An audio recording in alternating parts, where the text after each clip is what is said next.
again, thank you so much for joining us on Aso Morning this beautiful day. It has been one of those very interesting weekends, and the week started very good, I must say. But it's good to be here, and I hope that you are having a proper, a wonderful week as well. Well, here on Aso Morning today, we will start just like we often do, starting with the newspaper review segment, where we look at stories that made front page this morning.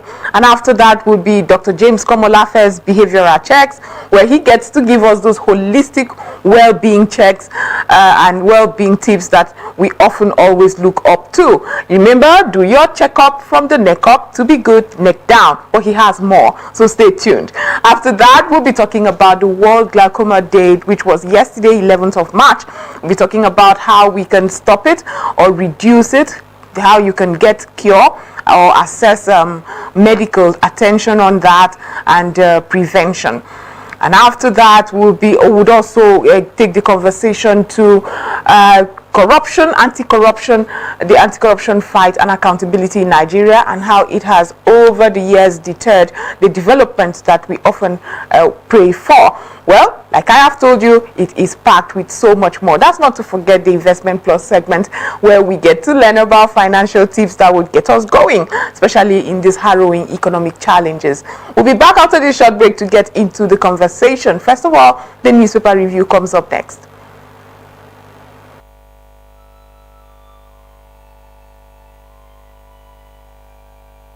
We are a nation blessed with people of diverse cultures, religions, languages, and opinions.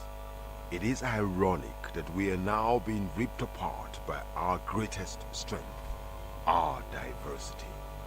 We have allowed intolerance, insensitivity, bigotry, and nepotism to blind our vision of the greatness we can achieve working together as one.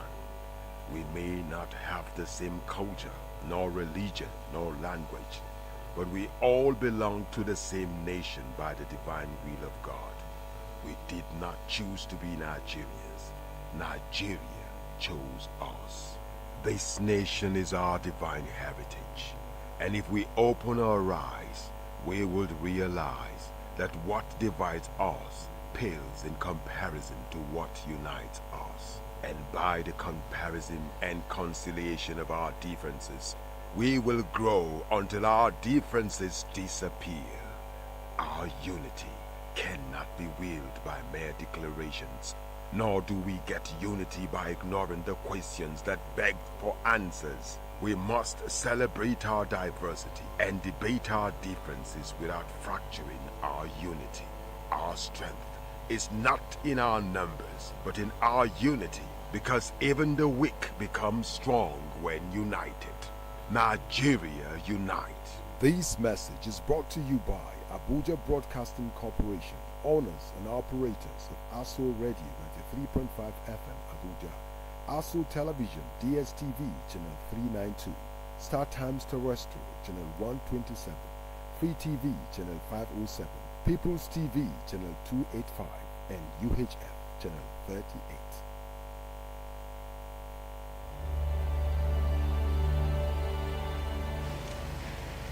Mr. President, last Saturday, the country which I have the honor to represent, the Federation of Nigeria, became independent and assumed the rights and the responsibilities of a sovereign state.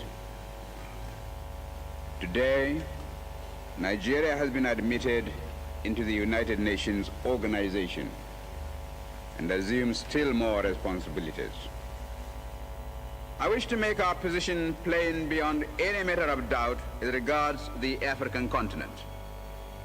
We in Nigeria appreciate the advantages which the size of our country and of its population give us, but we have absolutely no aggressive intentions. We shall never impose ourselves upon any other country and shall treat every African territory, big or small, as our equal, because we honestly feel that it is only on that basis of equality that peace can be maintained in our continent. We in Nigeria are a populous country. There are about 40 million of us, and our territory is relatively large. We are willing to learn before we rush into the field of international politics. But we are totally unwilling to be diverted from the ideals which we think true. That is the reason, Mr. President, why we in Nigeria shall not be found to align ourselves as a matter of routine with any particular bloc. Indeed, I hate the very idea of blocs existing at all in the United Nations. It seems to me to be a contradiction in terms.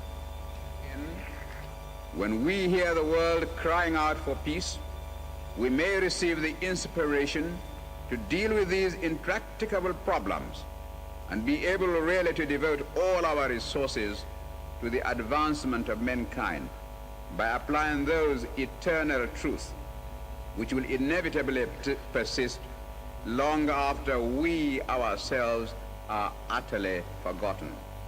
Thank you, Mr. President.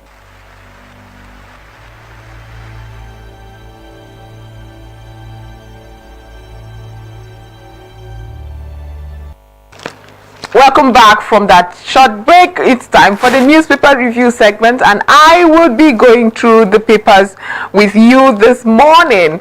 Well, so much is going on, and this morning we'll just start with the Blueprint newspaper. Here it's talking about, okay, I think I have to, there's so much I have to do here to ensure I get the papers right. It seems I have mixed it up. The Blueprint newspaper is leading with the Tinubu. It says Tinubu orders release of seized food trucks to owners. Tinubu orders release of seized food trucks to owners. The writers here say Kanu government begs for reopening of borders. Renewed hope agenda working. Buhari, Remi Tinubu is saying renewed hope agenda working. That I think the Nigerians will have to decide whether or not the renewed hope agenda is working. I don't think it behoves on the president to appraise himself, but here the president and his wife are saying that the renewed hope agenda is working. Below the masthead of the Blueprint newspaper this morning, weakness admits Emefiele didn't confer corrupt advantage on self. Weakness admits Emefiele didn't confer corrupt advantage on himself. And we have a picture story here. We have graphics. President Tinubu renews hope for oil and gas sector with bold directives. And the Blueprint newspaper did a good job of breaking that down with digits. Right here, it says, it says potential to generate up to, I can't see this clearly, but potentially can generate up to 2.3 million jobs. Directives aims to shorten Nigeria's oil and gas contracting side from 38 months to global standard of 6 months in speed up production of oil and gas. We have fiscal incentives have the potential to attract up to $17.5 billion in new oil and gas investment. And there are several other breakdown here that will give you an idea as to the new directives that the president has just issued on the oil and gas sector. 30 trillion naira ways and means. Do a thorough job. Akpabio charges probe committee. Gunmen kill 7 in Plateau market attack. Gunmen kill 7 in Plateau market attack. That's unfortunate. I hope we would eventually see an end to all of this. Now to the first news in newspaper this morning. The first news is also talking about the president. It's leading with the story hardship. Tinubu begs governors to implement wage awards now. Hardship. Tinubu begs governors to implement wage awards now. Says it will provide much needed relief devoid of inflation. Urges all states to adopt wage award. Okay, The president is pushing for the wage award that was promised and is asking state governors, begging, according to the First News newspaper this morning, begging governors to implement wage awards. Does he have to beg? Well, the governors should see the need for this and try to ameliorate the problems and sufferings of Nigerians. But here we are, I guess. 3 trillion budget padding allegations. Northern senators disown Ningi, back Tinubu. Northern senators disown Ningi, back Tinubu as lawmakers insist 3.7 trillion naira project in 2024 budget not traceable. Nigeria among countries with lowest VAT, says EU and ECOWAS. Nigeria among countries with lowest value-added tax. Nigeria breweries announced fresh increase in prices of beer. That is unfortunate news for those who are ardent that patronize the beer industry. I know this will elicit some conversations online. We would get to learn about what's going on and how they are finding the story. Nigeria breweries to review their prices of beer. Of course, when you hear review in Nigeria, it's always upward review. It would be nice to hear what people will say about that. I've survived 5 assassination attempts. Nnamdi Kanu's lawyer alleges. I've survived 5 assassination attempts. That's not a good one. Ex-CBN governor pulled out billions without Buhari's approval, presidency is saying.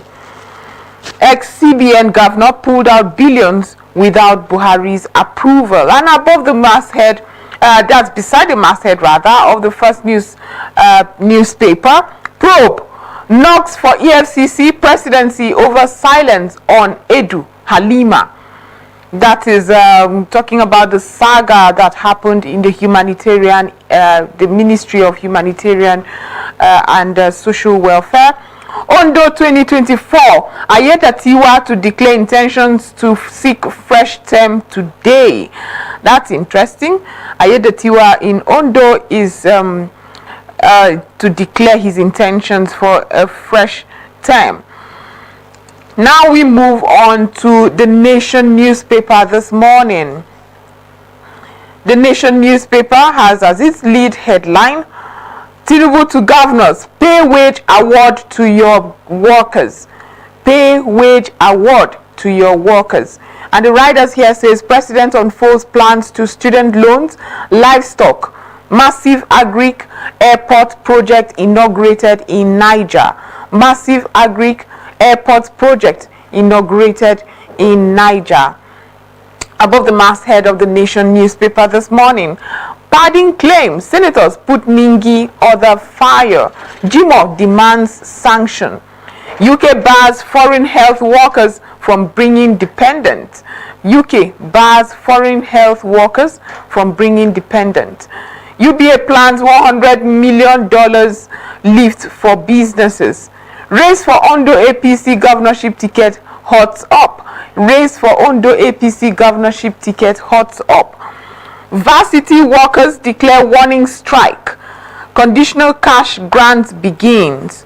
Okay, just like the other paper, I think that was the Blueprint newspaper.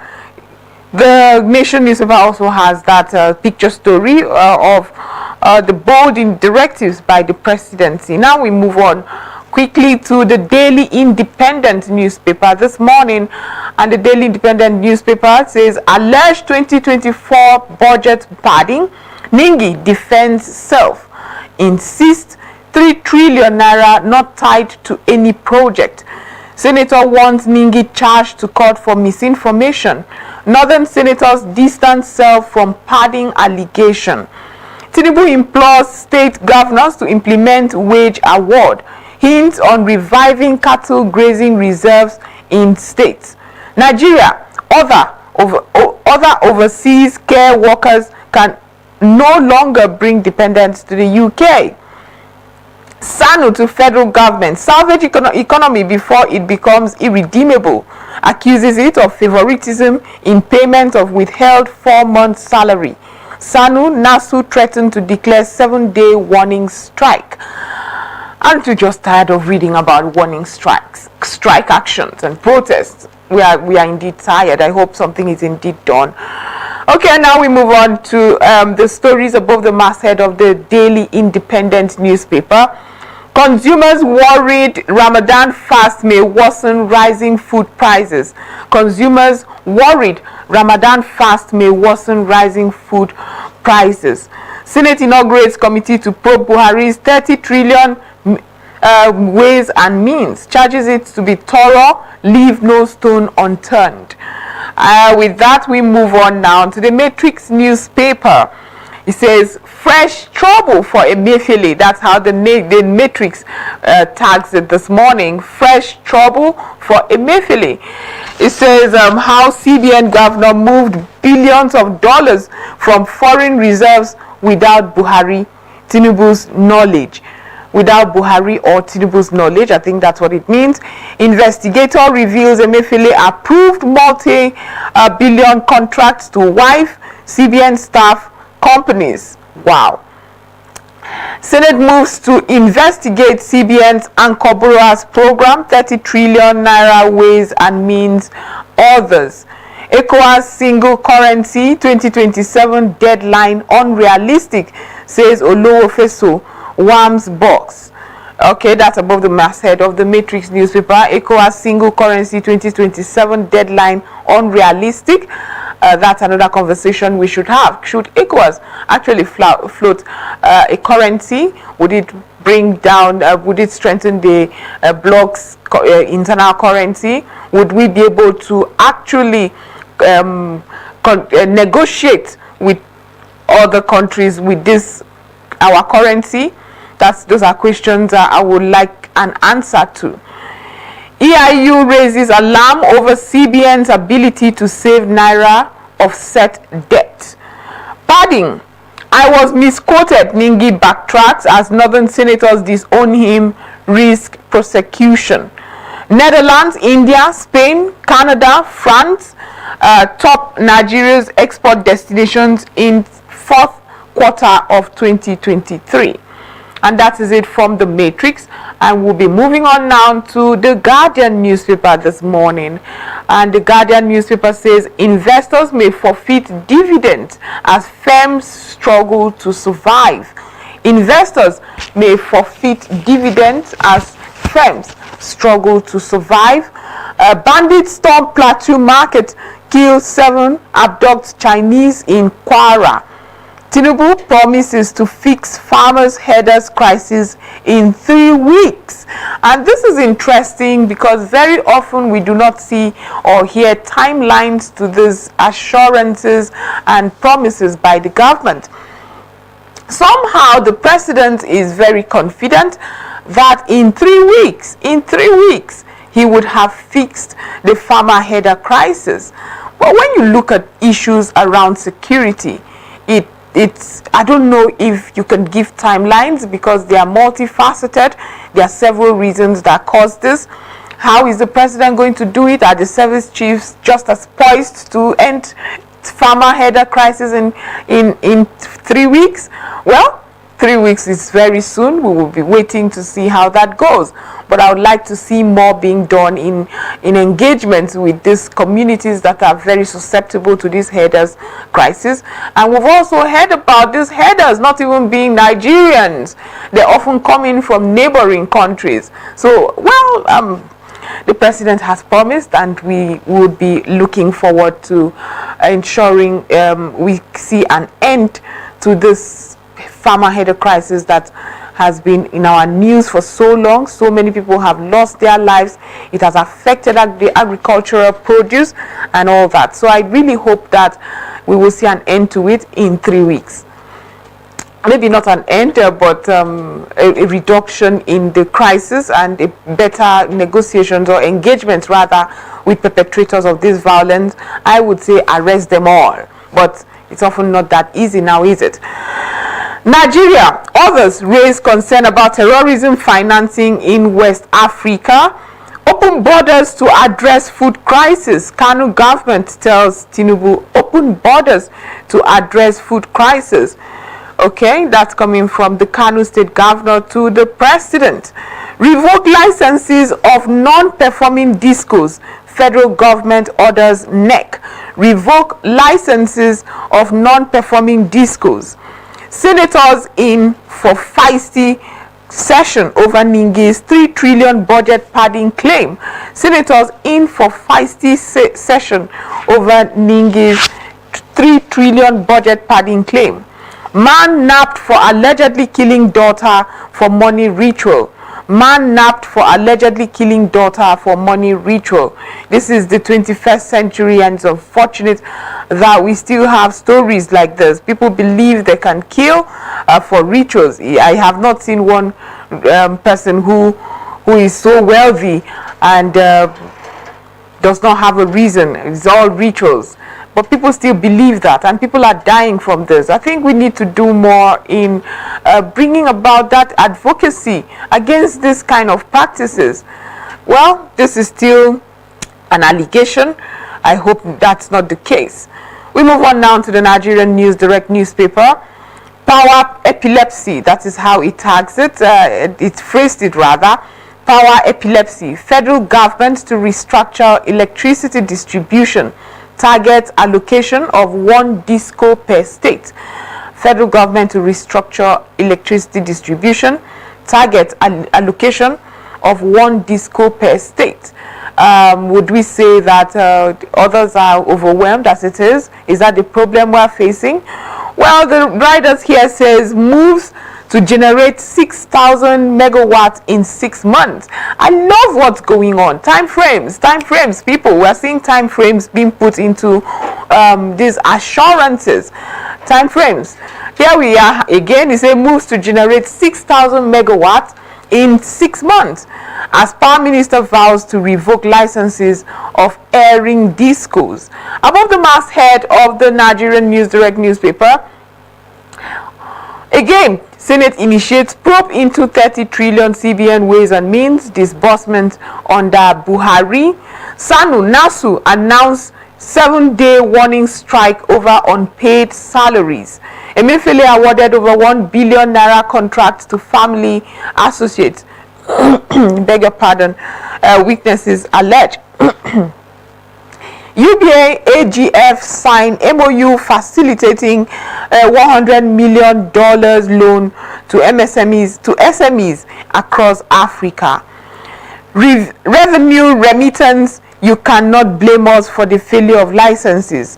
Revenue remittance, you cannot blame us for the failure of licenses. NUPRC is saying that's the Nigerian Upstream Petroleum Regulatory Council. Now to the Punch newspaper. The Punch newspaper is talking about the 28 trillion naira budget brouhaha. It says 28 trillion naira budget brouhaha. Parties demand 3.7 trillion padding probe. Northern senators disown Ningi. Parties demand 3.7 trillion naira probe. Northern senators disown Ningi. Ningi insists on 3.7 trillion naira allegation. Senators, APC, PDP seek sanction investigation. Now they are contradicting stories here. I think the Guardian newspaper said he was misquoted. Is it the Guardian? I think, is it the Matrix? There's a story I just read here where Ningi said he was misquoted, and the Punch is saying that Ningi is insisting. So what is the case? Is he insisting on the 3.7 trillion naira allegation, or he was misquoted? Well, we'll get to learn more about it as the days roll by, as we'll get to understand what is going on. And they are preparing for a feisty, according to the stories here, are preparing for a feisty session in the House. Unpaid salary, SANU, NASU tackle federal government. That's still on the Punch newspaper. Declares 7-day strike. Okay, here we go again with our education sector constantly declaring, threatening strike. One day, I believe we would have that synergy with government that would ensure our students will go to school, enroll at a certain year, and graduate at the stipulated time for that course. But it is such an unstructured waters, and that is what's making it so obvious that our young people are leaving the shores of Nigeria for education tourism. You will not blame them. You're hearing about strike threats here and there from leadership of the schools or tertiary institutions. Lecturers are threatening strike actions.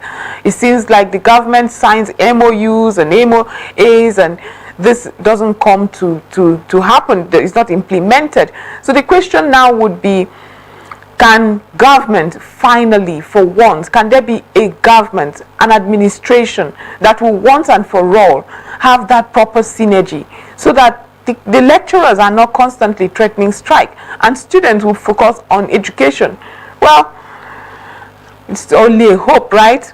Above the masthead of the Punch newspaper, federal government laments blackout despite 65% subsidy, warns discos.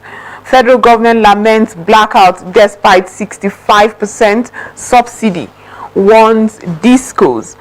Pray for Nigeria to overcome challenges, governors tell Muslims. Pray for Nigeria to overcome challenges. I think it's beyond prayers.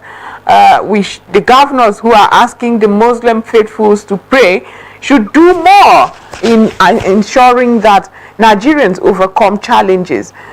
Terrorism, UN begins Lagos Abuja airport security audit. And that's it for the Punch newspaper this morning. UN begins Lagos Abuja airport security audit. We move on now to the New Telegraph newspaper. The New Telegraph newspaper is talking about the budget padding. It says 2024 budget padding. Ningi in trouble as 7 more northern governors, senators, I apologize. I beg your pardon there. Ningi in trouble as 7 more northern senators disown him. I was quoted out of context, Ningi says. He spoke for himself, not for Northern Senators Forum. Arewa think tank expresses disappointment. Charge him to court, Jimo Ibrahim tells executive. And that's it for the headline. We have other stories here. Post-poll crisis. Jandor expels Bode George, Bukno, Akerele, others from Lagos PDP. Jandor expels Bode George, Bukno, Akerele, others from Lagos PDP. Declares himself apex leader of the party in Lagos Forum. Forum asks National Working Committee to probe diversion of election funds by Jandor. Well, what is going on in the PDP Lagos? The governorship candidate is declaring himself apex leader of the party in Lagos. That's interesting. I used to think there were a conference or a convention that has to be done before one emerges leader. But we would get to find out what's going on over the coming days. What is indeed going on? Why is Jandor declaring himself the apex leader in Lagos? He has also, according to this paper, expelled Bode George. I mean, Bode George is quite influential in the party and very vocal. So it would be nice to read about that. Kaduna, bandits demand 40 trillion naira, 11 Hilux, 150 motorcycles as ransom. 40 trillion. These bandits, do they understand what 40 trillion is? Can Nigeria afford to give bandits 40 trillion? Are they just setting a standard that cannot be met? 40 trillion? Are there rights to? I mean, I don't understand what's going on here. UK bans overseas health workers bringing dependents. Okay, above the masthead of the New Telegraph newspaper, Forex report downgrades Nigeria banking sector's brand value. Forex, Nigeria downgrades downgrades Nigerian banking sector's brand value. Okay, and that's it for the New Telegraph newspaper this morning. And to the Daily Sun newspaper we move. The Daily Sun newspaper says budget padding allegation. Akpabio's men fight back. Plot against Ningi. Fireworks expected behind closed doors today in Senate. Diaspora group plans global protest. Diaspora group plans global protest. Okay, it would be nice to know why they are planning this protest. That's on page 6 of the Daily Sun newspaper. Okay, gunmen kill man, abduct wife, daughter in Enugu State. One murdered, vehicles burned in Ebonyi. That's unfortunate. Beside the masthead of the Daily Sun newspaper, Senate begins probe of Buhari's 30 trillion ways and means loan. Senate President tasked committee on thorough investigation. UK, we've taken that story. Nimasa, Jamo hands over to Ofodile. Nwifuru asked for joint security task force over rising killings in Ebonyi State. And that's it for the Daily Sun newspaper. We have several other stories, so I'll quickly run through them this morning. The lead story here on the Nigerian Tribune newspaper, which is the next story we are taking at the moment. The Nigerian Tribune newspaper is next. Alleged budget padding, Northern senators disown Ningi as crack widens. 3.7 trillion naira not traced in budget, Ningi insists. Arrest, charge Ningi for breach of peace. Jimo Ibrahim is saying that. Above the masthead of the Nigerian Tribune newspaper, bandits invade Plateau Market, kill 7. 4 days after abduction of our children, kidnappers yet to make contact. Parents are saying, how I managed to escape. A pupil is recounting his story right there, and it's on page 3 of the Nigerian Tribune newspaper. Kudos knocks as Oshun appoints new Owa of Igbajo. Court affirms Barua as NURTW president. Declare Agbede-led caretaker committee illegal. Service year elongation bill. NAS staff members take Akpabio speaker orders to industrial court. Senate inaugurates 17-man committee to probe Buhari's 22.7 trillion naira ways and means anchor borrowers program. States should pay wage award now. Tinubu is saying states should pay wage award now. UK bans overseas health workers from bringing dependent. And to the Vanguard newspaper, quickly we move to the Vanguard newspaper. Here it's saying sub-regional forces working to destabilize Nigeria. Sub-regional forces working to destabilize Nigeria. That's coming from the presidency. And the writers here says, go after sponsors of terror. Afenifere charges Tinubu. ECOWAS experts move against terror financing, money laundering. I hid in a shrub like a snake to escape from abductors. Kuriga student is saying. Bandits demand 40 trillion naira ransom for 16 abducted Kaduna residents. 40 trillion naira. That's a lot of money. I don't know where they can get that. Well, above the masthead of the Vanguard newspaper, energy crisis. Federal government orders NEC to revoke license of non-performing discos. Edo Guber. Stakeholders seek urgent resolution of Obaseki Shebu feud. UBA Africa Guarantee Funds partner on $100 million loan support for African MSMEs. Ramadan, Abbas, governors, Obi, others urge unity, prayers for Nigeria. And to the Daily Trust newspaper we go at this moment.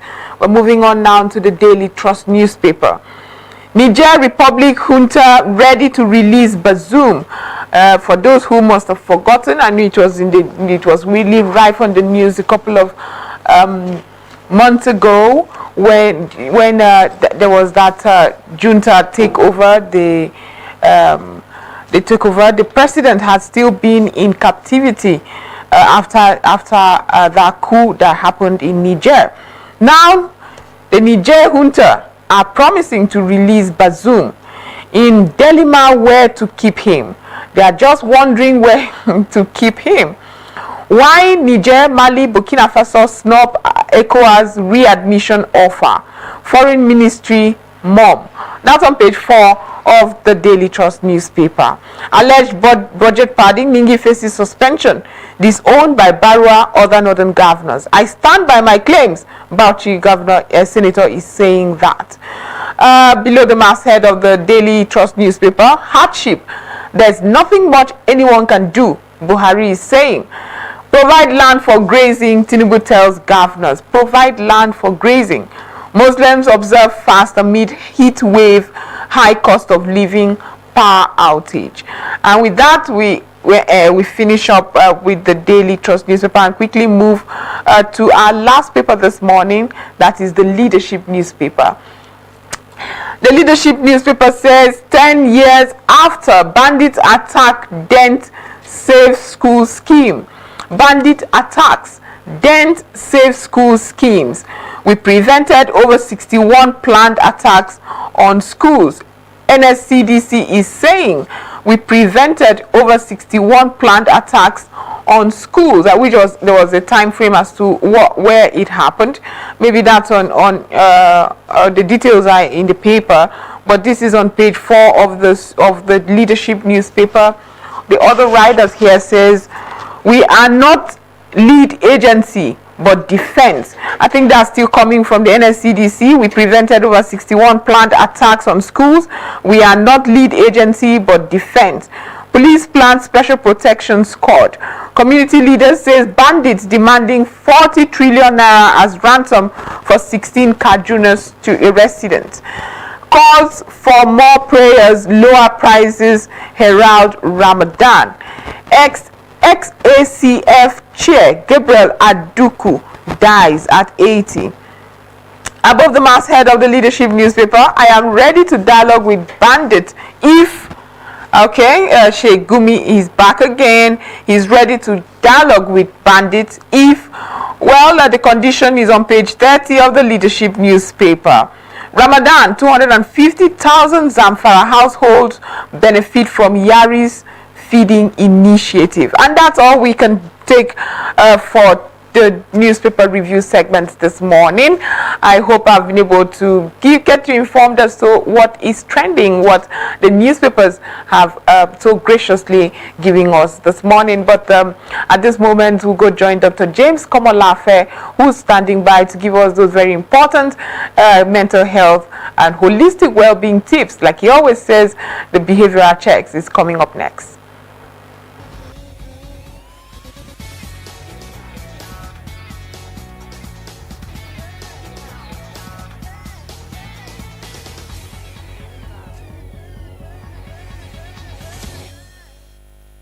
Good day out there.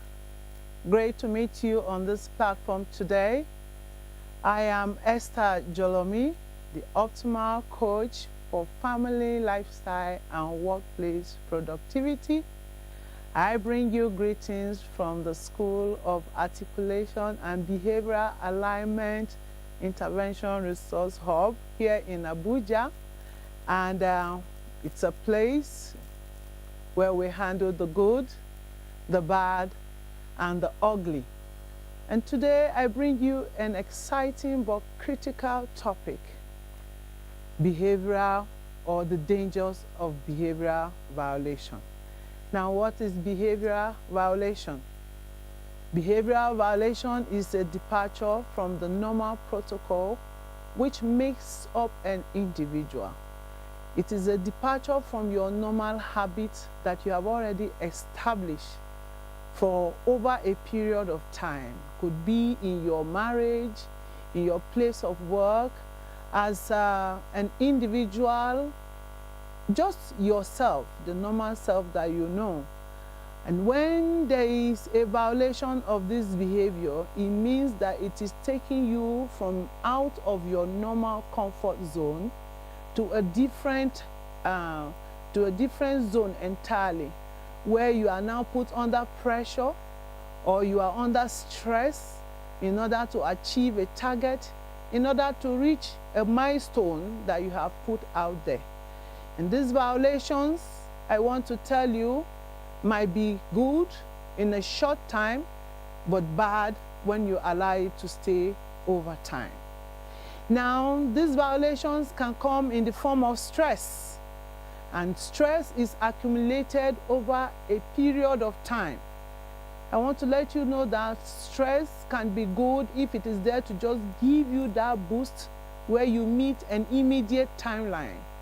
But when you begin to violate yourself and you begin to deviate from your normal self and put yourself under tension, under pressure all the time to meet deadlines, you are now in that bad violation. You have accumulated bad behavior and you are violating yourself. Now, the point of violation of your normal protocol is a bad order in your life because it makes you veer off from your usual behavior, your normal self. And at the end of the day, you find yourself packing up habits that you are not supposed to.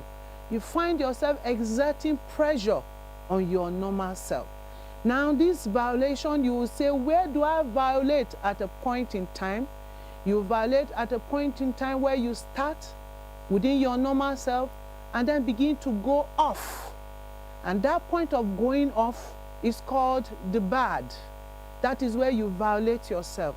And when you do that, you begin to have anxiety, you begin to be in a hurry, you are no longer at peace within yourself, and you begin to act it up. I want to let you know that this gap you create in your mind will make you accumulate so much that at the long run, it will be bad for your health, internally, externally, within your community, and within friends and families that you have around. When this happens to you, you need therapy. Now, I am myself experts in behavioral therapy, experts in depression, expert in just making sure that your lifestyle is in harmony with yourself, are here to administer, to attend, to bring you back to your equilibrium. Are you trapped in any of these issues? Do you find yourself always on the high, always on the high, always in motion, and you are not at peace within yourself trying to meet up deadlines? Never mind, I'm just a phone call away. And you can reach me on 070-3833-0907. Once again, 070-3833-0907. I and my team of experts are ready to attend to you 24/7. It's hands-on, and we will treat you and bring you back to your normal so that you can function and have life at its best. Today, I hope that you got value for this episode, and I thank you very much. Don't forget to reach out to me on 070-3833-0907. Thank you very much.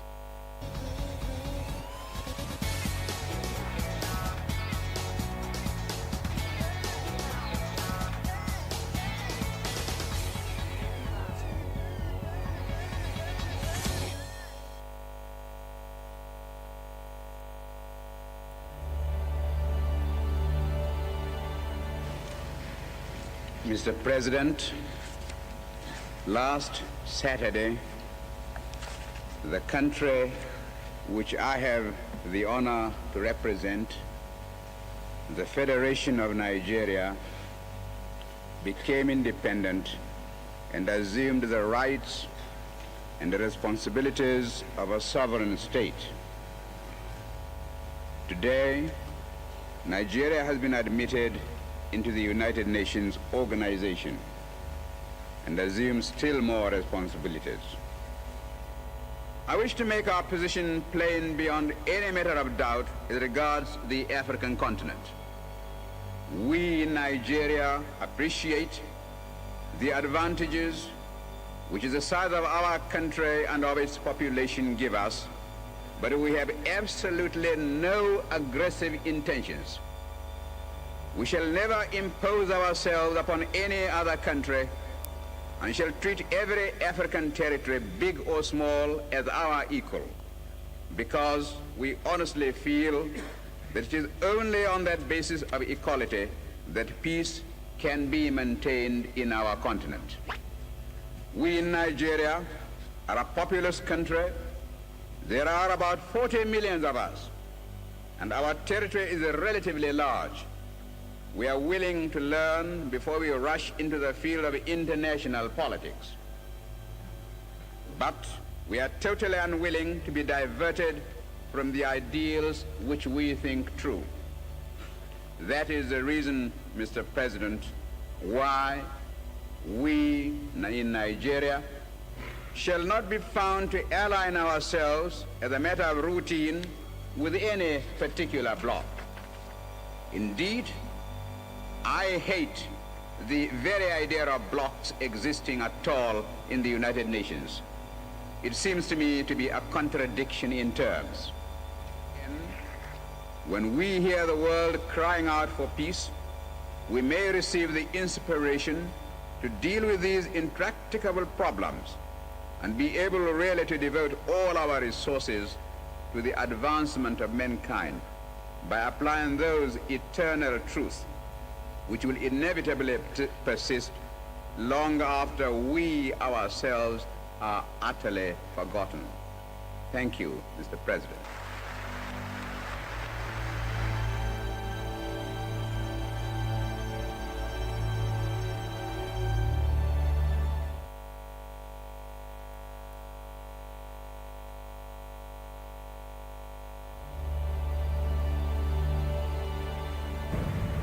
Our first efforts at the country, we the building of a strong and virile nation. Dr. James Komolafe, thank you so much for giving us those holistic well-being tips. We are always here doing those tips that you recommend.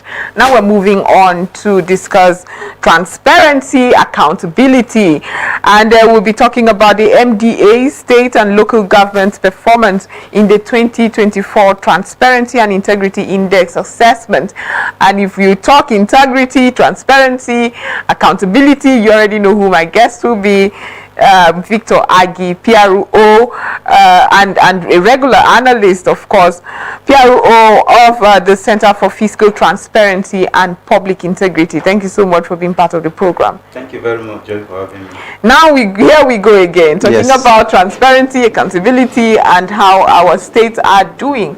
But now let's just go to the MDAs. I mean, we've talked about this over and over as to even getting that information to understand exactly how they're doing, exactly what the procurement process is, and all of that. But first of all, holistically, how are our MDAs doing, and how did they do in the assessment?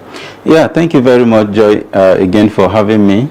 Maybe I should start by going through what the Transparency and Integrity Index is about. Right. Yeah, so it was a project that was developed by the Center in 2021. And the ideal behind that project is to see how MDAs and of course state government, and last year we assessed the local government, can comply with laws on proactive disclosure of information. We strongly believe that transparency is very, very important in this fight against corruption. And one of the triggers of transparency is e-governance. And so we believe that when information out there in the public domain, when MDAs, when state government and local government actually publish certain information in the public domain, it will help citizens to engage better. It will help the media to engage better, and of course every other stakeholder to engage better. So the Transparency and Integrity Index is actually developed based on certain laws, international commitment, local laws that Nigeria has actually committed to with regard to proactive disclosure, like I mentioned, openness of governance, and every other thing that has to do with accountability. The index was developed based on about 6 variables and 29 sub-variables. The major thematic variables are open procurement, which you just mentioned, fiscal transparency, anti-corruption, human resources and inclusion. And so we'll be talking about inclusion, especially because we're in our month of, you know.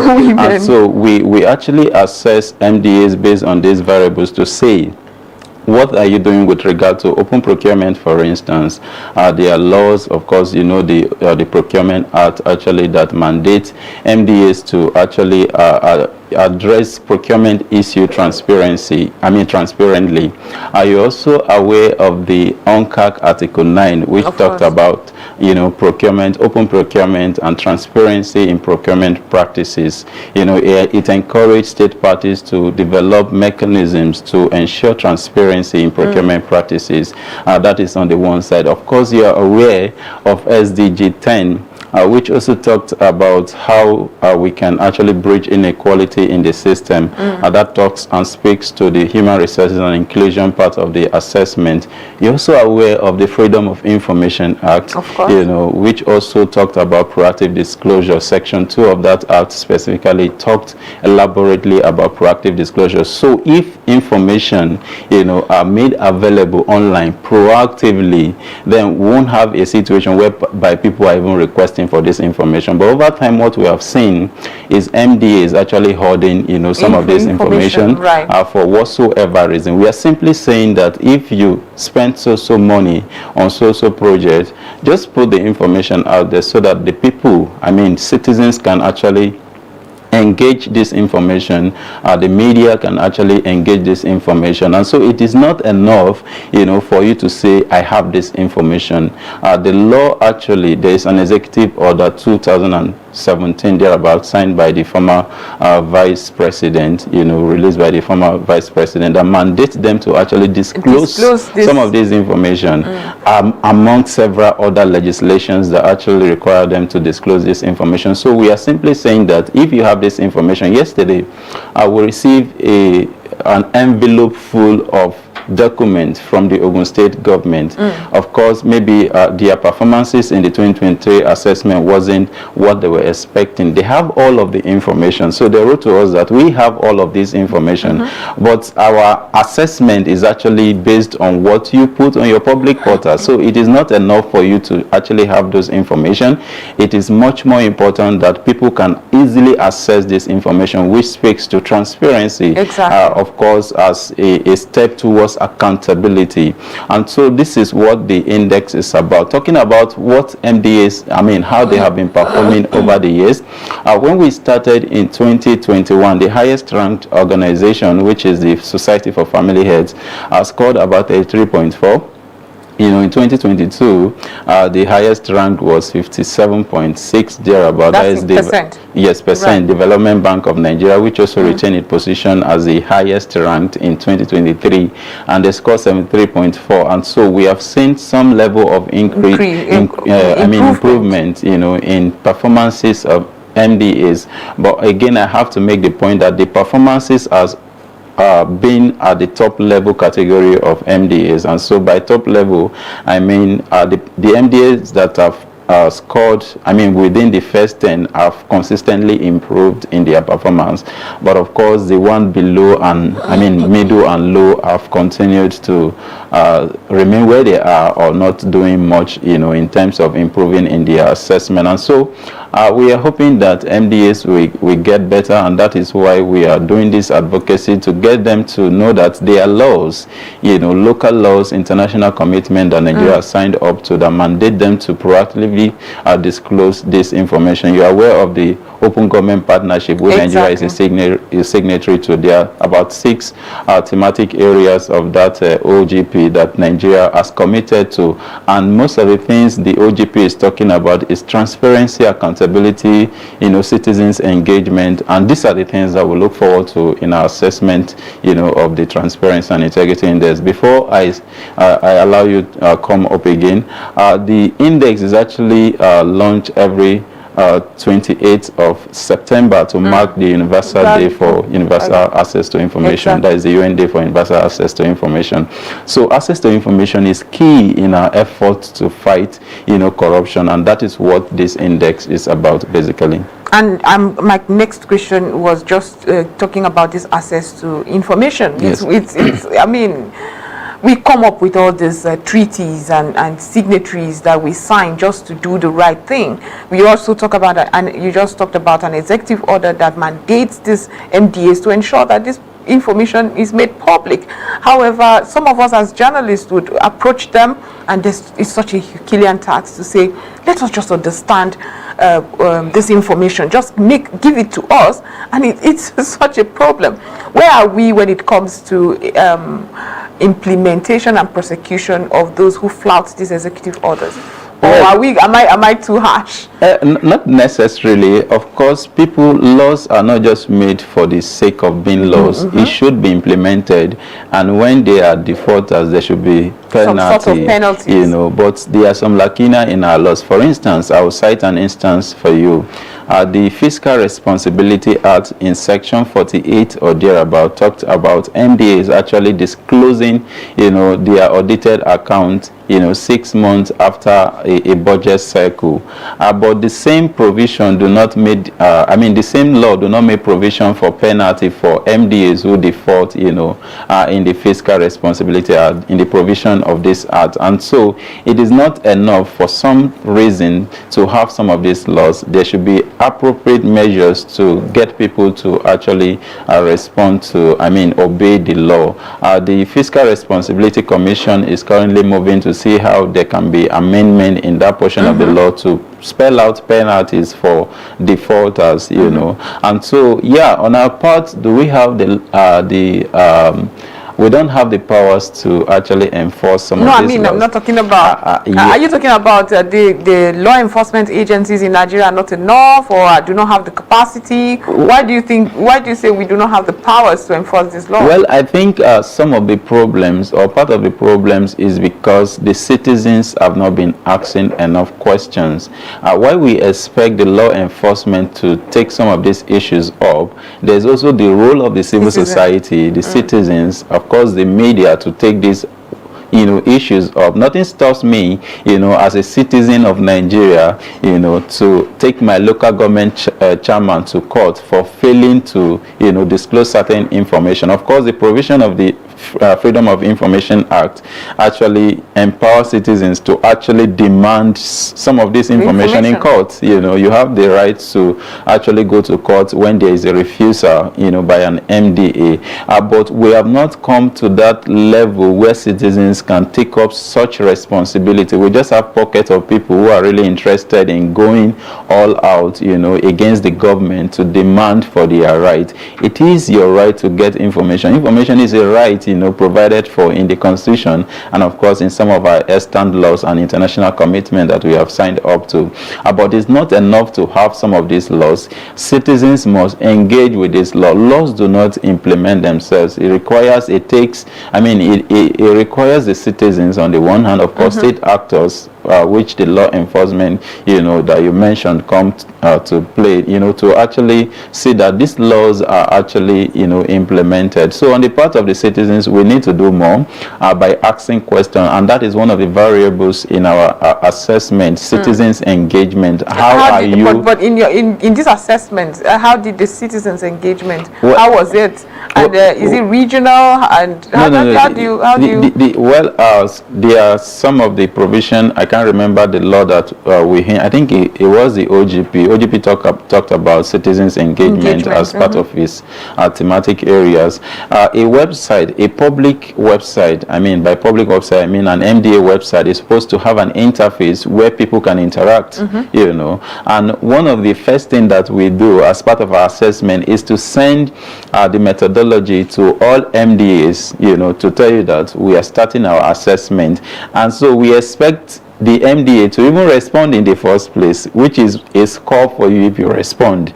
But over time, we discovered that when you send these messages to MDAs to their email, they don't even respond. Exactly. So it's a failure on their part. They are not engaging with the citizen. It goes to tell you that if ordinary citizens also send some of this information, they are likely not going to respond to, to the queries. And so a website, you are supposed to have a website, you are supposed to have social media platforms where people can go and ask questions. And when they ask questions, what are your responses? So these are the things that will change in citizen engagement, alongside other things. So we need a system. We need to come to a point where citizens can actually be part of governance, through their engagement, through asking questions. And this is the message, really, that we can't get to that point in the country where the government is responsive if citizens are not taking the lead to really ask the necessary questions, of their government.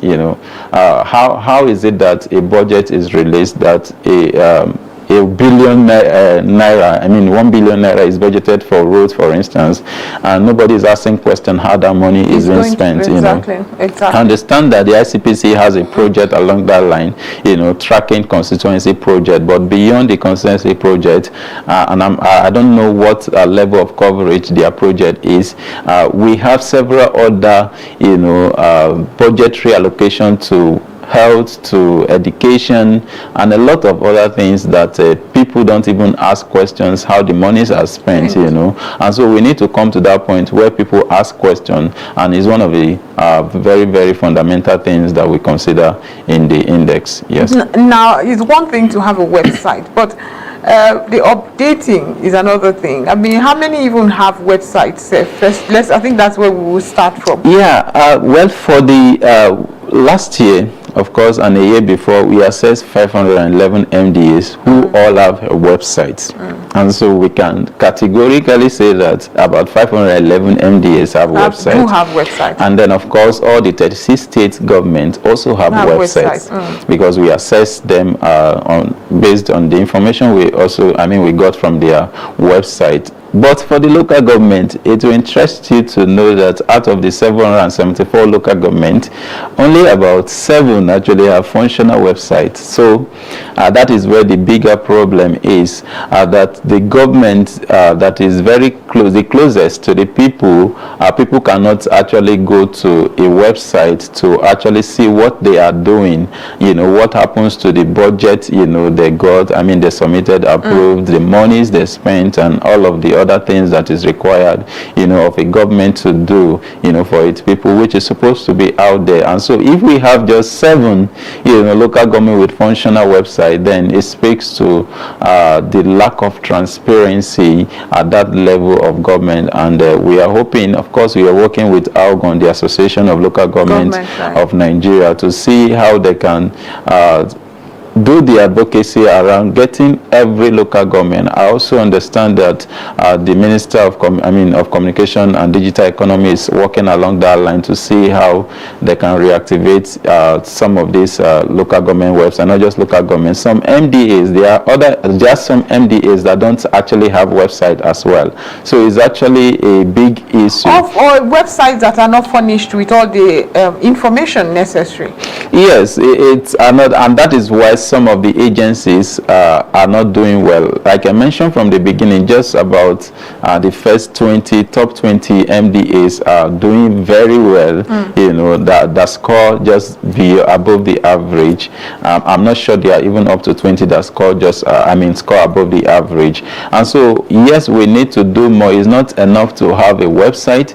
You're required to actually proactively furnish those websites. Like I mentioned earlier, if you put your budgeting information on your website, your procurement activity on your website, then there won't be need for journalists to actually ask for some of this information, because if you go to the website, you actually see I must tell you, we write, we beg, we visit the place over and over just for some information. Just top of my head, just try to do an article on a certain MDA. When they say life will tire you, basically that's what happened. We also experienced the same thing. As some 2 years ago, we started a project, the Electoral financing project. We want to track how politicians actually get monies from their, for their campaigns and electioneering and all of those things. And part of the things that we're also doing is to ask INEC. The Electoral Act actually mandates INEC or mandates political party to submit the audited report 6 months after an election year to the INEC. And so we did an FOI to INEC to request for the audited account of MDAs up to tomorrow. We have not seen the response, and of course there's we have the latitude of going the route of the law, going to court too. But how many MDAs are you going to take to court? So I think it boils down to MDAs actually understanding that they have a responsibility to the people. The people in government, in public service, should know that they are there based on trust. They are there to represent the people, and so if that approach is put into governance, will make progress. And so it's not enough to have a website. Feed the website with relevant information. We want to see what you are doing every day. As some 2 years back or thereabout, during the last administration, there was a portal, they call it the Open Treasury Portal. That Open Treasury Portal, for instance, is supposed to actually have information of your spending. Every day you publish it there. Well, it worked for just about 1, 2, 3 months, and after that, we don't get to see anything about the Open Treasury and that's portal. The problem. So it's not enough. There was a continuity. How can we ensure continuity? You've talked about citizens' engagement. Okay, top of my head is a recent story of the procurement process. Humanitarian, they wanted to travel for an advanced team, and they budgeted for flight ticket. In fact, they were very detailed. There was the cab that will take them, the airport taxi that will take them. They all got that. It elicited that reaction from the citizens. Oh, okay, probe this. Kogi does not have an airport. Blah blah blah blah blah. All that was said, and here we are, in spite of the citizens' engagement that we keep pushing for.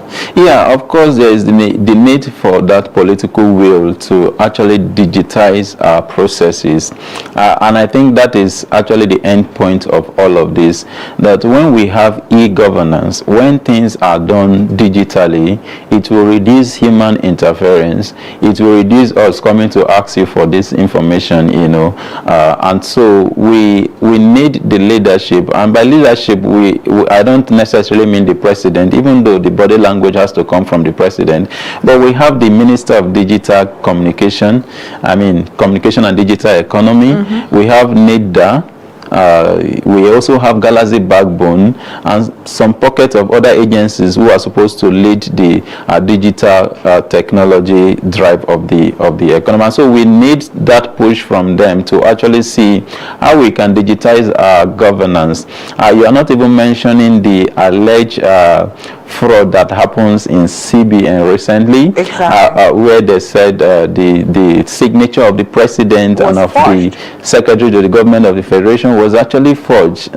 Allegedly, but these things happen, and so we can't continue to have them happen. And so one of the ways to curb them is to digitize the process, is to introduce e-governance. So the government, the president, yes, should actually be interested in e-governance. We can't continue to be carrying paper from one place to the other, and which is the reason why we keep writing some of these FOIs. If we digitize the process, all of the information that we need will be out there for everyone to access, and then there will be transparency and of course accountability in the system.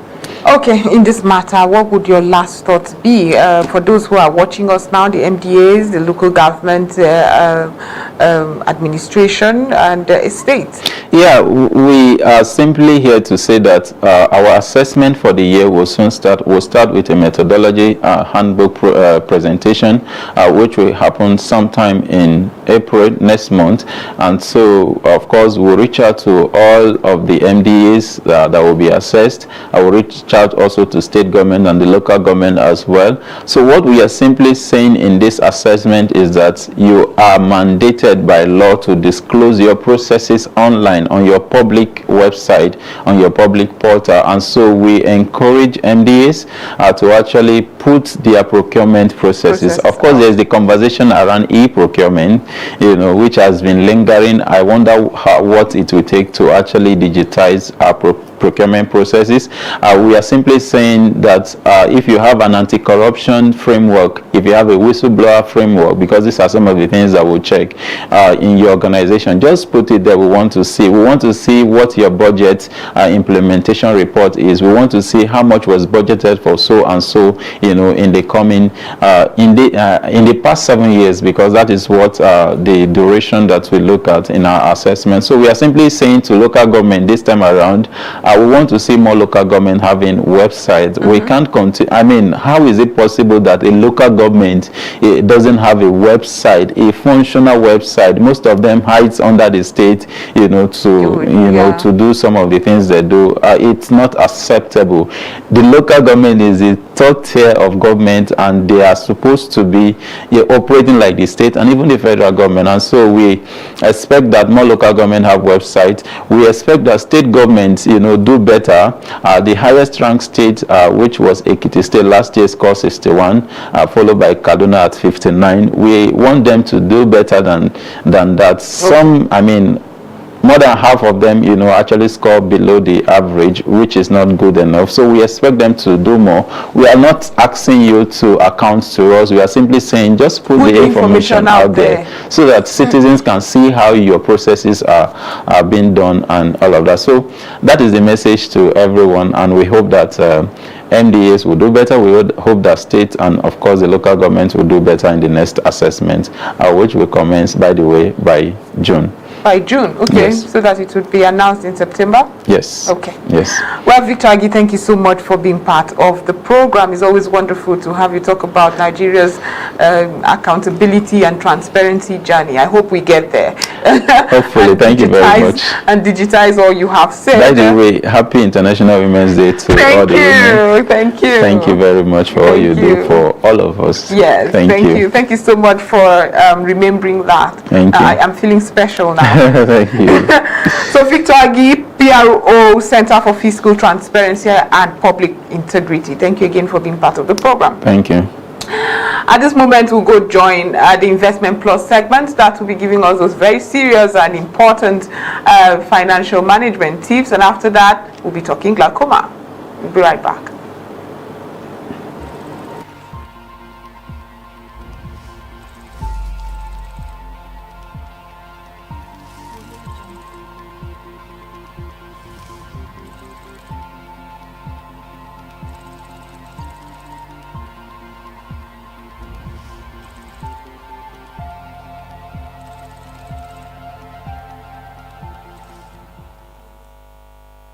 Hello and welcome to another episode of Investment Plus. Today we're looking at how you can take control of your money.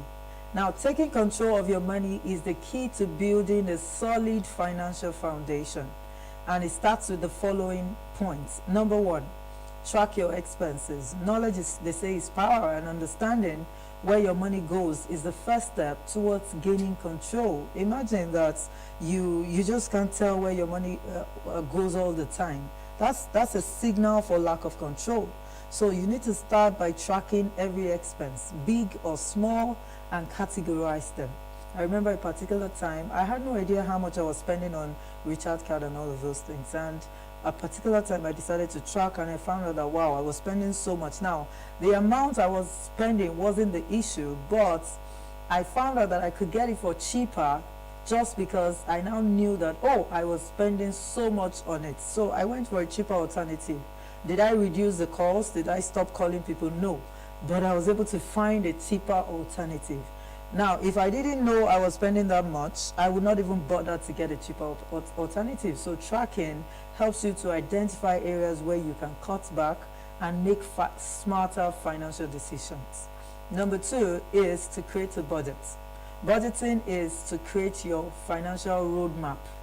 It helps you to allocate your income effectively and achieve your financial goals. So you need to, what budgeting is about is to list out your income sources, list out your expenses. Simple. If it's 500 that comes in, how much did you spend? Is it 500? That's a zero budget, so you spent all. Now the question is, was a portion of it invested? If not, then you need to check that. So remember, your budget should reflect your values and long-term aspirations. What are the things you want to achieve, both in the short term and long term? It should reflect on your budget. With a well-crafted budget, you'll gain clarity, you'll avoid overspending, and take charge of your financial destiny. Number 3, eliminate debt. Now, debt can be a significant obstacle to taking control. In fact, when you're in debt, you're out of control. So it's holding you back from achieving your dreams. So what you need to do is to take inventory of your debts, prioritize them based on the one that needs to go faster, and then you start paying back. Once you eliminate debt, you'll be free to use your resources for creating wealth and investing and saving towards your goals and all of that. Number 4, build an emergency fund. Life is full of unexpected surprises, and having a financial safety net is crucial. So you need to set aside a portion of your income each month to build an emergency fund. Your goal, that in fact, when you're just starting out, your emergency fund is your first financial goal. You want to have 3 to 6 months of your living expenses, cost of living, in an account saved up. That's your first financial goal. Once you've done that, you can now start investing and saving for other things. So now these funds will provide you peace and protect you when there are setbacks, when there are financial challenges as we have today, and when things just happen that you didn't envisage. In summary, here are the 4 rules to take control of your money. Again, track your expenses, know where your money is going, track every naira, create a budget, tell your money what to do. Money is supposed to be a tool. Now, the other way around, if money is controlling you, then that's a problem. And then eliminate debt completely and build your emergency fund, which is 3 to 6 months worth of your cost of living saved up in an account. These rules may require discipline, definitely, and sacrifice from you, but they will lead you to financial control and a brighter future. Now, before we conclude, let me emphasize the power of mindset. Taking control of your money requires a shift in your thinking. Embrace the mindset of abundance. Make conscious choices that are in line with your financial goals, and believe in your ability to achieve financial control. Now you hold the power to transform your financial reality. So today I encourage you to implement these rules in your life starting right now. Track your expenses, create a budget, eliminate debt, and build your emergency fund. Take charge of your money and let it work for you, not against you. See you next time.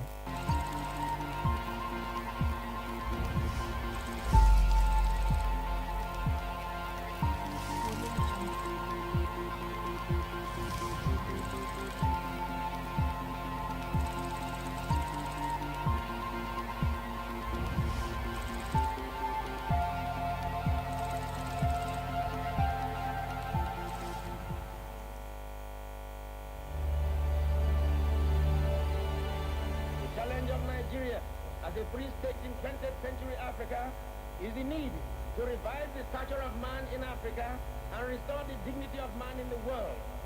Nigerians believe passionately in the fundamental human rights. We regard all races of the human family as equal. Under no circumstance shall we accept the idea that the black race is inferior to any other race. I appeal to all our leaders, far and near, to forget the wounds which were inflicted in cause of our internecine altercation. The love of our country should outweigh the love of our petty selves. The enjoyment of individual freedom under the law should mean more to us than our self-centered party programs and manifestos. Common dangers and common enemies alert us on the need for common security. Come and join Abubakar with me, Kaduna, Awolowo, Akitala, Ofareben, Okpara, Itoku, Aminu Kano, Ibrahim Imam, and Saka. Let us bind the nation's wound and let us heal the breaches of the past so that in forging our nation, there shall emerge on this continent a hate-free, fear-free, and greed-free people who shall be in the vanguard of a world task force whose assignment is not only to revive the stature of man in Africa, but to restore the dignity of man in the world.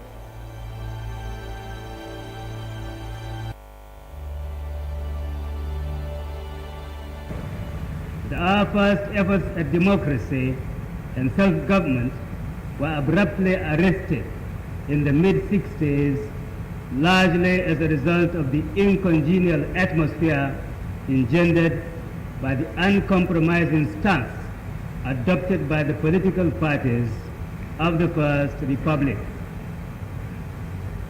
Thus, opportunities were lost for our people to interact and learn to accommodate different points of view for the betterment of the country.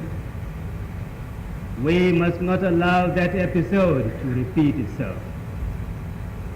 The new system that will have adopted presents us with yet another opportunity to achieve national integration, which is a prerequisite for the building of a strong and virile nation.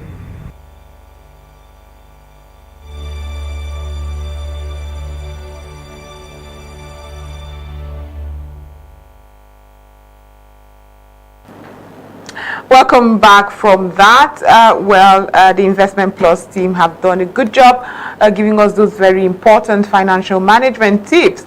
Well, I hope that you have learned a thing or two to get us by with all the economic challenges we're all facing. Now, every year on the 12th of March, we all celebrate the World Glaucoma Day. We observe that day to raise awareness about the glaucoma, a group of eye conditions that damage the optic nerve and can lead to vision loss if left untreated. In the studio with me are people, we have a doctor here who would be telling us how we can assess care, how we got to where we are, the statistics in Nigeria, the awareness level, and the treatment. It's going to be a very interesting one, as several people indeed face this and have to suffer glaucoma. Thank you so much for being part of the program. Thank you. Yes, so we have Dr. Edo Nomwange. I hope I got it. Yeah, you did. Okay. Edo Nomwange. She's a consultant ophthalmologist. Okay, now I have to go back to do a master class on medical ophthalmologist. We say district hospital. We also have Mr. Ashafa Suleiman, monitoring and evaluation officer, eye care unit of the public health department, FCTA. Thank you so much for being part of the program. Thank you. Doctor, let's start with you. What is glaucoma? Okay, so thank you, Joy, for having us on the program. I'd like to start by giving a simple definition of glaucoma. I wouldn't go highfalutin so the layman can actually understand me. So glaucoma is a chronic disease that is usually progressive. It's said to be an optic neuropathy that causes progressive deterioration of vision, and one of the characteristic changes you would see are around the optic nerve head. And these optic nerve head changes are usually correlate with the visual field defects that are seen. And it's known that this far, IOP, intraocular pressure, is the only modifiable factor which humans are able to control in the management of glaucoma. So, like we all know, it's glaucoma is a silent thief of sight. That is being said because in the early phase of glaucoma, there are no symptoms. Wow. So most patients walk around with glaucoma but don't know they have glaucoma. So by the time you see a patient presenting in the hospital, about 40% of damage has already occurred to the optic nerve. And when the patient begins to present or have visual symptoms, most likely the glaucoma has it's in the advanced stages. So usually for glaucoma, there are various ways to classify glaucoma. You have the primary open angle glaucoma, which is the common one we have among the black ethnicity. Right. You have the angle closure glaucoma, you have congenital glaucoma, you have primary and secondary, but that's actually probably for the maybe the medical people. But like I said, the visual symptoms are not noticed until later in life. But then for the advanced stages, when a patient comes to you, you hear patients complain, my vision, I can't see things coming from the side, or while I'm walking, I tend to bump into objects by the side. So because glaucoma is starts to destroy the nerve fibers from the peripheral, it starts to affect vision from the periphery. Most people are not aware because on your everyday activity, your day-to-day activity, you're more focused looking at someone centrally, and so things happening from the periphery are not easily noticed. So for glaucoma patients, they'll tell you that when I'm walking, I bump into objects, and then sometimes, occasionally, maybe when the intraocular pressure is so high, patients come in telling you that I see halos. When I look at light, I see rainbow colors around that. For us, it's significant because it tells us that the intraocular pressure is very high, and then probably there's corneal edema, which is causing that. Sometimes patients come in complaining of symptoms. Probably I'm reading, but the objects are, the letters appear blurry, or I have, while I look around, I see some areas are missing. You know, you're looking at a picture, but then you see some black spots around, or some places are just missing. All those are actually signs and or are symptoms of glaucoma. Then also some of the features that patients usually will present to the hospital in the advanced stage of glaucoma. Like I said, difficulty reading. Some people say, I need more light to read. You know, at night they're having difficulties reading. Their vision is blurry.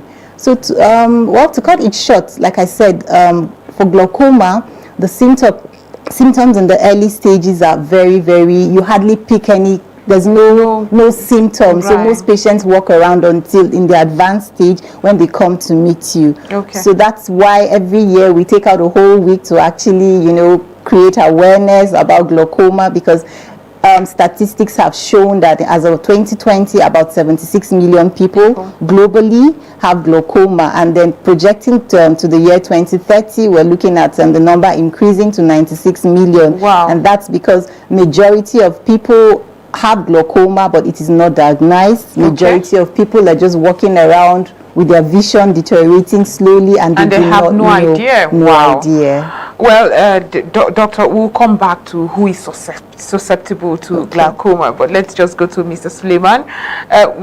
Would you like to start with an overview of glaucoma, because I want to know what the FCT Public Health is doing to ensure that during this period people are aware and people understand how they can access help. Okay. Yes, thank you for having us. We actually started by creating awareness. Like yesterday, we were all in the road on a road walk with our director, and then most of the people going out, giving out. And as today we're going out, we're actually around different media houses, trying to create awareness. And then from tomorrow at Public Health, we'll be conducting free checkup at Public Health Department. In the FCTA? In the FCTA. Free checkups, free medication, and then free surgeries. Those that qualify for surgeries. Free surgeries? Yes. Wow. Yes. So let me just quickly ask. I mean, the FCTA is doing so much. I must commend you. Free surgeries, free testing, and free. But I wanted to just ask, what would you say the prevalence in Abuja is? Is that statistics available? I mean, we keep talking national, but is it something very concerning in Abuja? The FCT have we presented something concerning? Yes, actually, it's concerning. The number is concerning? Yes, it's rising. And we're having kind of difficulty in the sense that most people don't go for checkups. And they walk around with glaucoma. And the little we have, as in those that have been diagnosed, we try by all means to keep on reminding them to come for checkup. But those that don't have them, those are our major concerns. So beyond this period, this week, this glaucoma week, where you're doing so more, the rallies, the media tour, and this outreach you're doing, what else does the department do just to ensure that people can always come for information and to get checks? Yes, we actually work in collaboration with most of our secondary facilities, and there's a new collaboration we're trying to do with primary health care to see each primary health care has an eye care unit that can be able, so that we can take that eye care unit closer to the people. Oh, right. Yes, because the first intervention is primary health care. And we already know the state of the primary health care as we speak, and now you're adding the eye clinic. Yes, we're trying to create a new place in the primary health care, so that we can take the eye care closer to the people. But most people think it's expensive going to secondary care. That's in the general hospitals. So if we're taking it closer to them, it will be much more accessible to them. Of course. Yes. So when you just visit the primary health care and you can discuss your eye problem and all of that. That's a good one. Yes. But let me come back to Dr. Edo. I mean, who is susceptible to glaucoma? What is the lifestyle and the contemporary lifestyle changes we have adopted that is bringing this prevalence? Okay, thank you again. So for glaucoma, everyone is susceptible to glaucoma, but to say that then there are some people that are more at risk, so like every disease we know there are some risk factors that can actually predispose you to having glaucoma, but that is to say that everyone, both the newborn baby, children, teenagers, adults, the elderly, were all susceptible to glaucoma. But then there are certain risk factors that put one at a higher risk of having glaucoma. So for age, we start with age. It's known that people that are 40 and above are at a higher risk of developing glaucoma. So once you hit 40, it's a red flag. You need to start having your annual checks. Okay. The black race, the race alone again is a risk factor for developing some form of glaucoma. So for us here, being black has already put you at a higher risk compared to other race. So you need to actually be very cautious. As you go older, you actually need to take your glaucoma screening seriously.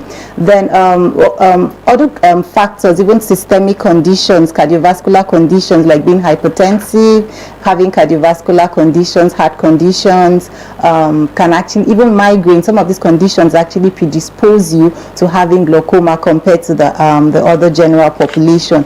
Then the family history, that's where the genes come in, it's very important. So if you actually would visit any ophthalmology clinic, one of the questions we always would ask is there a family history of blindness or anyone with glaucoma? That's because family history is known to play a key. It's one of the major risk factors associated with glaucoma. That is to say that if a person in the family has glaucoma, then the siblings and then the offspring are at a higher risk of having glaucoma. So you need to caution, you need to counsel them so they actually will take the right step. Then also studies have shown that being a myope are people who are short-sighted. So that's people that cannot see things. Yes, so that's also a risk factor. Then also, you mean the literal short-sighted? yes. Yeah, and then also having thin corneas, you understand. So if your corneas are thin rather, that's what we actually measure in the clinic, you're more susceptible to having glaucoma compared to the average population. So by and large, these are some of the risk factors that would Sir? Yeah, I thought I mentioned when I talked about systemic conditions. Yes, diabetes is there. It's also one of the systemic conditions that will predispose you to having glaucoma. Okay, so Mr. Shafa, who are you expecting? Are you expecting this 40 and above, or is everyone welcome to come get tested? No, everybody's welcome. Everybody, please come in mass. Come in mass, and this is we have some donors coming in to assist. So we're actually ready for almost everybody. For almost everybody. Yes. That's good. But subsequent previous celebrations like this, where you get to spotlight glaucoma, how has the reception been from residents? I mean, we're really busy in Abuja. Everyone has something to do in Abuja. And somebody was saying something earlier that when you do an event in Abuja, you better pray, because Abuja people are snobbish. So subsequent previous events like this, what would you say the turnout has been? No, for us, it has been very wonderful. Okay. It has been the turnout is always overwhelming. Most especially is FOC, free of charge, mostly. And the turnout is always full, handful. Wow. It's almost overwhelming? Yes, because first thing you wake up in the morning is your eyes are open. True. If your eyes are not open, you're not awake. First thing you open. Right. So please take care of your eyes. Right. Yes.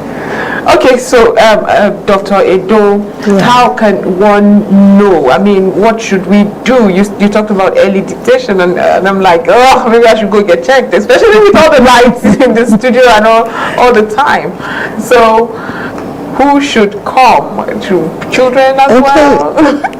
Okay, so like he's saying, and like I said before, glaucoma, everyone is at risk of glaucoma, but like I said, people 40 and above and some of the risk factors I have stated actually put you at a higher risk compared to the normal population. But then we expect that everybody should actually have their eyes tested. You understand? All you need to do is just walk into an eye clinic and then tell the doctor, I just want to have an annual check, and the doctor will go ahead to do that. If you have a family history, there's anyone in your family who is blind, you're at higher risk of developing glaucoma, because most people don't know what caused the blindness. So it's always best to come to the hospital and have your eyes checked. If you have diabetes, if you have hypertension, if you have some cardiovascular conditions, if you're short-sighted, all those things place you at a higher risk. So you don't just sit back at home and wait until you start having symptoms. Especially you said something very scary, that 40%, but you've already gone 40% by the time you start presenting. Yes, very true. So by the time you start presenting, start having symptoms, I can't see, it's a bit blurry, there's some things blocking my vision. 40% of the nerve is already gone. Whoa. You understand? So that's a lot. And we know what glaucoma does. It causes irreversible visual loss. The damage from glaucoma cannot be reversed, and that's one thing we struggle with our patients. When you're treating a patient, the patient comes in, okay, fine, you made the diagnosis of glaucoma, you're trying to explain this is a condition that cannot be reversed. We will treat it, we'll try to manage it. We'll try to manage it. What we're trying to do is to prevent further damage, because the nerve has other fibers, so depending on how early you come, the remaining nerves that are still functional, we want to keep them preserved until to last you a lifetime. So we start medications, and then patients, after 1 month or two, they stop using it. The reason is, I don't see any improvements. So for glaucoma, you're not going to see any improvements, but we are trying to prevent further damage, which is one thing patients need to understand, especially those that have already been diagnosed with glaucoma. We're trying to create awareness about using your drugs, being consistent, being consistent and having an understanding of the condition, that it is not going to reverse what has gone, but then we're preventing further damage. So we're appealing to the public. We don't need to wait for the glaucoma week to come get screened, because it's free. Every time you have the opportunity, just walk into the eye clinic. It's a very simple test that is done, and you have your eyes checked. You go home, you're happy that you don't have glaucoma, because like you said, when you wake up, you open your eyes. Exactly. Glaucoma is a silent thief of sight, so we have to take it very seriously. Thank you. Wow. You want to add something to what she said? Yes, it's just about the testing. So we'll be testing for 3 days. Oh, okay. Wednesday, Thursday, and Friday. That's tomorrow, next tomorrow, and Friday. Friday, right? Yes, at Public Health Area 3. Area 3, Public Health, okay. Right, so you can, my viewers that are listening to us are wondering if they too can come. Everyone is welcome, and the testing begins tomorrow, that's Wednesday, the 13th of March, to the 15th. Yes, that's 15th, Friday, 15th of March. You can go to the FCTA Public Health Department to get tested for glaucoma, and it is free. It is free. Go get tested so that you will know how your eyes are doing. You wake up with your eyes. Thank you so much for being a part of the program, but I must ask one more question before you go. So first of all, you have also mentioned how people often are not following this treatment and all that. Is it because it's expensive? Is it because it's expensive, and how can we get it cheaper if that's the case? Okay, I'll start by saying yes. So the treatment of glaucoma is a bit, it takes a lot. First of all, you make the diagnosis, the patient is in denial, so it takes a lot to cancel this patient. This is real, you have to be on medications for life. It's like hypertension, you need to use your drugs daily, right. You know, so, and then just like you mentioned, the cost, it's a problem. Right now, most of our medical, you know, there's a surgical and the medical treatment. So for the medical treatment, where you're placing the patient on eye drops, we have our eye drops. Most times the formulations come in 5 ml. So if you see a small bottle, that's just 5 ml. And this 5 ml, if used carefully, would last you 3 weeks, 4 weeks. Okay. So you can imagine, right now, I hear a bottle of, there's a particular product, which used to be 5,000, then I hear it's now 18,000, and you're going to use that for just 3 weeks, and you have to use that every day. So it's a difficult one. Most patients come in, you see they need these medications, but you really don't know. Yes, you prescribe it, but then you're afraid, you know very well that when they go out there, it's going to be difficult. And with glaucoma, for every increase in intraocular pressure, some nerve is going down. Wow. So they need to use this drug. So cost is a big problem. You understand? It is a very big problem. I don't know. Mr. Suleiman, are there initiatives that is helping, apart from this glaucoma week, of course? Are there initiatives that the department is helping with, just to ensure that, I mean, some people are struggling to feed as we speak, can also access these drugs? Yes, the mandate secretary has made up, had tried to make it available as a FHIS. As a FCT health insurance scheme. He had made it available with 1,000, you register, and then it will take care of most of the costs, the testing and the cost. Okay. Yes. Well, thank you very much for that. I hope you have a successful scheme and the outreach rather. Thank you so much for being part of the program. Thank you for having us. You're welcome. So I would be there. Health Department, FCTA. It was wonderful to have you, and please go get tested because I just heard something scary before you start. By the time you start presenting symptoms, 40% of damage has been done. That's really scary. Well, having said that, this is where we round it up on Aso Morning this beautiful, beautiful Tuesday. We'll be back tomorrow with so much more, so keep a date with us.